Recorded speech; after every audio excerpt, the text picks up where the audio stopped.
मित्रांनो, सोयाबीन पिकामध्ये पहिली आणि दुसरी फवारणी कधी, का, कोणती आणि कशी करावी? आशा करतो की याचे 2 व्हिडिओ तुम्ही ऑलरेडी आपल्या चॅनलवरती पाहिले आहेत. हा तिसरा व्हिडिओ आहे. याच्यामध्ये आपण पाहणार आहोत की सोयाबीन पिकामध्ये तिसरी फवारणी कधी, का, कोणती आणि कशी करावी? अतिशय महत्त्वाचा व्हिडिओ आहे. व्हिडिओ पूर्ण पहा. पुढे जाण्या अगोदर नेहमीप्रमाणे सूचना, आपल्याकडे कापूस, सोयाबीन, गहू, हरभरा, कांदा, कोथिंबीर, खरबूज, कलिंगड, ऊस आणि केळी पिकाचं शेड्यूल उपलब्ध आहे. शेड्यूल म्हणजे याच्या PDF आपल्याकडे आहे, ज्याच्यामध्ये तुम्हाला या पिकाची लागवड ते काढणी सर्व माहिती सांगितलेली असते. माहिती सोप्या भाषेमध्ये मराठीमध्ये असते. ते आहे तसं वापरलं तर नक्कीच तुम्हाला उत्पादन खर्च कमी करून उत्पन्न चांगलं मिळण्यामध्ये त्या ठिकाणी मदत होईल. आता हे शेड्यूल कसे खरेदी करायचे याच्या सर्व लिंक डिस्क्रिप्शन बॉक्समध्ये मी दिलेल्या आहेत. तिथून डायरेक्ट ऑनलाईन पेमेंट करा. पेमेंट केले की पुढच्या 10 मिनिटांमध्ये व्हॉट्सअपला तुम्हाला PDF येऊन जाईल. याच्या व्यतिरिक्त काही या शेड्यूलबद्दल शंका असल्यास स्क्रीनवरती दिलेल्या व्हॉट्सअप नंबरवरती मला मेसेज करा. जे शेतकरी शेड्यूल घेतात त्यांना त्यांचं पीक निघेपर्यंत, बरं का, पीक निघेपर्यंत तुम्ही विचारलेल्या सर्व प्रश्नांची उत्तरं मी थेट व्हॉट्सअप नंबरवरती देत असतो. मी स्वतः उत्तरं देत असतो. तुम्ही तुमच्या पिकाचे फोटो वगैरे मला त्या ठिकाणी पाठवू शकता. त्यामुळं खूप महत्त्वाचं आहे. एकदा शेड्यूल खरेदी करून नक्की पहा. नेहमीप्रमाणे मी जसं सांगतो की सोयाबीन हे सर्वात महत्त्वाचं आणि कमी दिवसामध्ये कमाई करून देणारं पीक आहे मित्रांनो. ठीक आहे. पण चांगलं उत्पादन तुम्हाला जर घ्यायचं असेल तर पेरणीपूर्वीशी नसून, म्हणजे फक्त पेरणीपूर्वीशी नसून, कीड, रोग आणि फुलोऱ्याची देखभाल करणं तितकंच महत्त्वाचं आहे. सोबतच पोषणचं त्या ठिकाणी चांगलं नियोजन करणं, म्हणजे खत व्यवस्थापन करणं आणि त्यातल्या त्यात त्या पिकाचं फवारणी व्यवस्थापन करणं खूप गरजेचं आहे. म्हणूनच आपण ही धडपड करतोय. आता जी सोयाबीन पिकाची तिसरी फवारणी आहे ती कधी घ्यायची आहे, म्हणजे वेळ आणि अवस्था कुठली आहे बघा. हे जर आपण पाहिलं तर सोयाबीन पिकाची जी तिसरी फवारणी आहे ती 70 ते 75% शेंगा लागल्यानंतर घ्यायची आहे. आता इथे शेतकरी काय चूक करतात की खूप लवकर घेतात, म्हणजे एकदम शेंगा लागण्याची सुरुवातीच्या अवस्थेमध्ये घेतात. तसं करायचं नाही.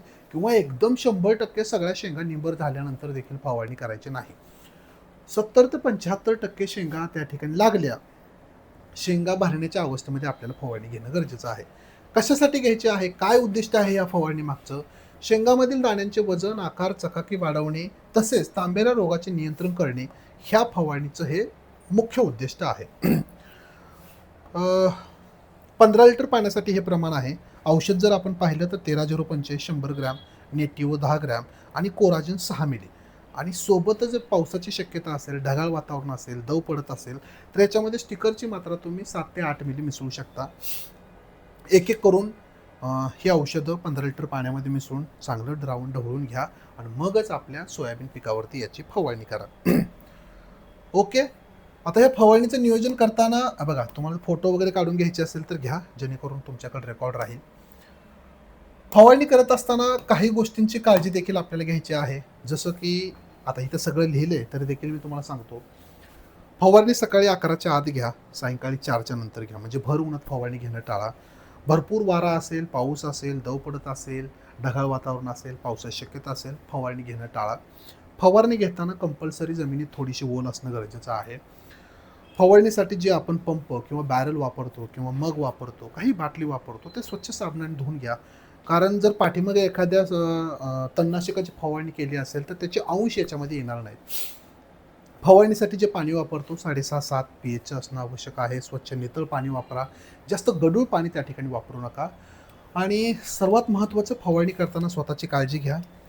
तंबाखू, मद्यपान करून फवारणी घेऊ नका. पोटभर चांगला नाश्ता, जेवण करून फवारणी घ्या. जेणेकरून कसं होतं माहिती आहे का, फवारणी करताना आता जालिम कीटकनाशकं आहेत, डायरेक्ट ते तोंडावर तुमच्या उडत असतात. जर शरीरामध्ये काही खाल्लेलं नसेल, अशक्तपणा असेल तर भर उन्हामध्ये चक्कर येण्याची शक्यता असते. असं घडलंय म्हणून मी सांगतो. आणि फवारणी केल्यानंतर स्वच्छ साबणाने त्या ठिकाणी अंघोळ करून घ्या, जेणेकरून त्याचे अंश तुमच्या शरीरावर राहणार नाहीत. जान है तो जहान है. ठीक आहे. दिलेली माहिती, हा व्हिडिओ कसा वाटला कमेंट्स बॉक्समध्ये नक्कीच सांगा.